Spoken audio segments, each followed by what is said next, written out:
இந்த மாதிரி தப்பை மட்டும் யாரும் பண்ணிடாதீங்க. ஏன்னா எனக்கு இப்படி இருந்த ஒரு ப்ராஃபிட்டபுளான ட்ரேடை கொஞ்ச நேரத்துலேயே ஸ்டாப் லாஸ் ஹிட் பண்ணிட்டு வெளியே வந்துட்டேன்.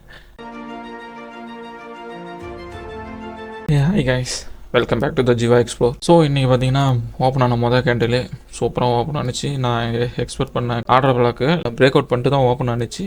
பட் புதுசாக ஒரு ஆர்டர் பிளாக் கிரியேட் ஆனிச்சுன்னு சொல்லிட்டு நான் வந்து ஆர்டர் பிளாக் கிரியேட் ஆகிறதுக்கு முன்னாடியே பார்க்கல. கிரியேட் ஆனதுக்கு அப்புறம் தான் கிரியேட் ஆகிட்டு டச் ஆகிட்டு மார்க்கெட் அப்பில் போகல தான் நான் பார்த்தேன் ஆர்டர் பிளாக் கிரியேட் ஆயிடுச்சுன்னு. சரி, மார்க்கெட் எப்படியும் அப்பில் தான் போகும்னு சொல்லிட்டு நான் சென்டரில் போய் ஒரு ட்ரேடை ப்ளேஸ் பண்ணேன். எந்த இடத்துல ப்ளேஸ் பண்ணிங்கன்னா ஆர்டர் பிளாக்கு எபோ மேலே வந்து நான் ப்ளேஸ் பண்ணியிருக்கேன். ப்ளேஸ் பண்ண கொஞ்சம் நேரத்துலேயே என்னோட ப்ராஃபிட்டபுளான ட்ரேடாக தான் போணுச்சு. பட் அடுத்த கொஞ்சம் நேரத்துலேயே மொத்தமாக எல்லாம் இறங்கி எல்லாமே லாஸ் ஆயிடுச்சு. எல்லாமே லாஸ் ஆகல, ஒரு 10% லாஸ் ஆயிடுச்சு. ஸோ எந்த ஒரு கன்ஃபர்மேஷனும் இல்லாமல் ட்ரேட் எடுக்காதீங்க. நான் இப்பேற்பட்ட ஒரு தப்பு பண்ணியிருக்க கூடாது. பட் இருந்தாலும் நான் பண்ணிட்டேன். நான் பண்ண தப்பு நீங்கள் யாரும் பண்ணாதீங்க. பார்த்து பத்திரமா ட்ரேட் பண்ணுங்கள். இந்த மாதிரி கன்ஃபர்மேஷன் இல்லாமல் ட்ரேட் எடுத்தீங்கன்னா அது கம்பல்சரி நிலைக்காது, மொத்தமும் ஊற்றின்னு போயிடும். Okay guys, thank you.